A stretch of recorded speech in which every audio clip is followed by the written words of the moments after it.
अस्सलाम वालेकुम नाज़रीन, टीम आज़ाद रियासत के साथ मैं हूँ अहमद आरिस कादरी। नाज़रीन, इस वक्त मैं मौजूद हूँ गुलशन इकबाल 13D1 के एरिया में। ये एरिया वकास मार्केट बहुत मशहूर है। वकास मार्केट के पीछे का ये एरिया पड़ता है। यहाँ पर एक रात कुछ वाक़ियात पेश आए हैं। कुछ यहाँ एक प्लाट के ऊपर कब्ज़ा करने की कोशिश की गई है। यहाँ पर कल रात को फायरिंग भी हुई है, कब्ज़ा करने की कोशिश भी की है। यहाँ पर कल रात को पुलिस भी आई हुई थी, पर ये पुलिस के सामने सारे ये वाक़यात वगैरह हुए हैं। आइए नाज़रीन, इन मकान मालिकान से जानते हैं कि कल रात को बिल आखिर हुआ क्या और ये लोग कौन हैं। जनाब, मैं मोहम्मद ताहिर नाम है मेरा, और ये 13D1 रिहायशी। मेरे मकान के ऊपर रात कब्ज़ा ग्रुप वकील आ गए और उन्होंने कहा कि भैया आप अपना मकान खाली करो। और बैलेफ आया कि भाई ये मकान किराए पे था और किराया ना अदा करने की बिना पर कोर्ट ने डिग्री जारी की और वो उन्होंने फैसला ये किया है कि मालिक मकान को मकान का कब्ज़ा दे दे। तो हमने ये पूछा कि भाई वो मालिक मकान तो हम हैं। कहते हैं नहीं, मालिक मकान भी आप नहीं हो। तो फिर वो जो किराएदार है वो तो हम जानते ही नहीं वो कौन है। हम यहाँ 40 साल से रह रहे हैं। वो कहते हैं आप यहाँ 70 साल से रह रहे हो। ये वो बैलेफ के अल्फाज हैं कि आप 70 साल से रह रहे हो आप यहाँ।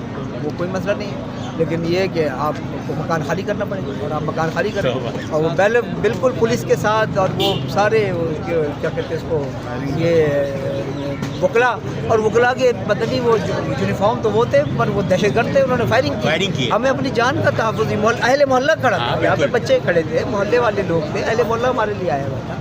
उन्होंने उस पर फायरिंग की उनके ऊपर, और मतलब दहशत फैलाने के लिए, दहशतगर्दी का उन्होंने एक पूरा वो किया।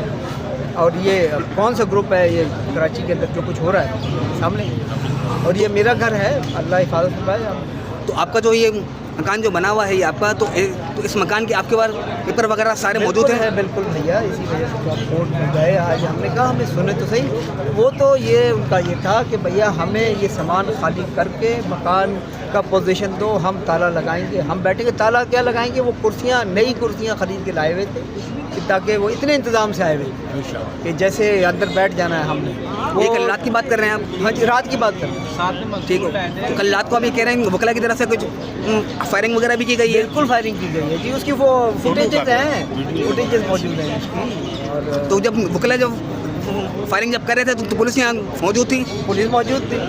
पुलिस की मौजूदगी में ये पुलिस की मौजूद फायरिंग और ये अवाम नाज़ भी मौजूद थी, अहले मोहल्ला भी मौजूद था कल रात को? मौजूद थे लोग, आम लोग मौजूद थे। कोई ऐसा वो बात नहीं थी कि जिसके ऊपर उन्होंने दहशत फैलाना मकसद था। तो कल रात का ये वाक़या कितने का बजेगा सर?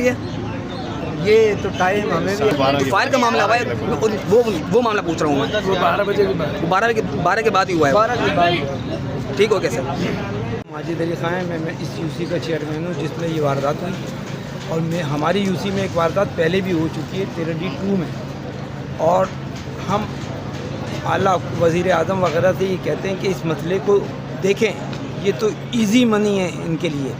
इन्होंने तो रात जश्न मना लिया था कि कब्ज़ा हो गया। अल्लाह ताला ने फरिश्तों को भेज के इस मामले को रुकवाया। फायरिंग भी की, जैसे शादी में और जश्न में फायरिंग भी करते हैं और पैसे भी बांटते हैं। तो पुलिस वालों को पैसे बांट रहे थे और जश्न मना रहे थे, और अल्लाह पाक ने फरिश्तों को भेज के इस मसले को हल मदद करी। अस्सलाम वालेकुम।